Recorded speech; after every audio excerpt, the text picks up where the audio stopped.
Breaking, we just found out Washington elites have secret agreement. It's really bad. Evidence is emerging that the swamp runs even deeper than many Americans ever imagined.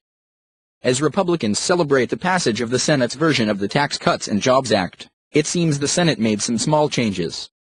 Apparently, there have been some very small changes made to the bill's language that will continue to allow illegal aliens to continue to claim the child tax credit. Yes, you read that correctly. Those that have broken our laws and breached our borders are being given leave to obtain money for their children in a tax credit from a system they do not pay into in order to obtain money to which they are not entitled. All while our veterans go without necessary care and our elderly have to choose between their life-saving and sustaining medicine and food. If you are not outraged, you are not paying attention. The prevention of the use of this very important tax credit by illegals was at one point considered a priority for some Republicans and one of the many reasons for tax reform in the first place. Under the existing law, a person is not required to have a Social Security number, SSN, to claim the benefit but instead can substitute an individual taxpayer identification number, ITIN. It is a trick illegal aliens frequently use. The prevention of the use of this very important tax credit by illegals was at one point considered a priority for some Republicans and one of the many reasons for tax reform in the first place.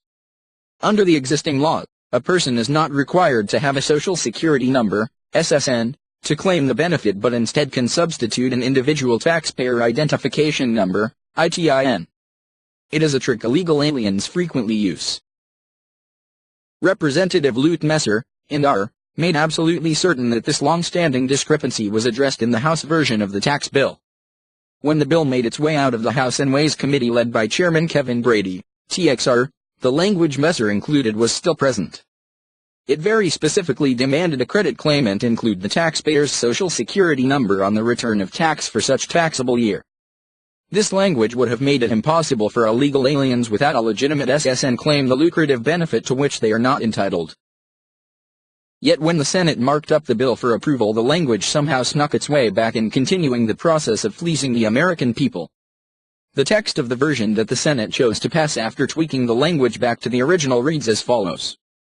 No credit shall be allowed under this section to a taxpayer with respect to any qualifying child unless the taxpayer includes the name and Social Security number of such qualifying child on the return of tax for the taxable year. The difference? Many illegal aliens have children with SSNs, including anchor babies or alien children with permanent residency, as well as so-called dreamers. Though dreamers do have SSNs due to Obama's Deferred Action for Childhood Arrivals, DACA, executive amnesty nonsense. Naturally, no one is claiming responsibility for the change, and the House is vehement that the change was solely conceived on the Senate side. Meanwhile, Senator Jeff Flake, RAZ, was demanding concessions for illegals as a ransom for supporting the tax reform bill in the first place. House Republicans who initially acted to address the issue with illegal aliens receiving the child tax credit on the backs of hard-working Americans have expressed their willingness to oppose this travesty posed by the Senate. In a statement from the Ways and Means Committee, Messer stated, "The House bill requires SSN in order to claim the child tax credit. Members will work to address this in conference to protect against fraud in this credit. We can't continue to reward people who come to our country illegally while those who work hard and play by the rules struggle to get ahead. I was encouraged when President Trump included our legislation in his budget request to Congress, and I'm working to get it included in the final tax cut plan. The child tax credit is a vitally important tax break for middle and working-class American people. It is unavailable to those that file as individuals making more than $75,000 or married filers earning more than $110,000 annually. The Personal Responsibility and Work Opportunity Act of 1996, PROA, specifically states that illegal aliens are not eligible for any federal public benefit. However, the Center for Immigration Studies, CIS, offers this explanation as to why illegal aliens continue to receive benefits anyway. This benefit has continued to be made available to illegals because the IRS has interpreted the ambiguity of the language of the current tax code to make no distinction between U.S. citizens and legal residents and claimants who have no right to be in the United States.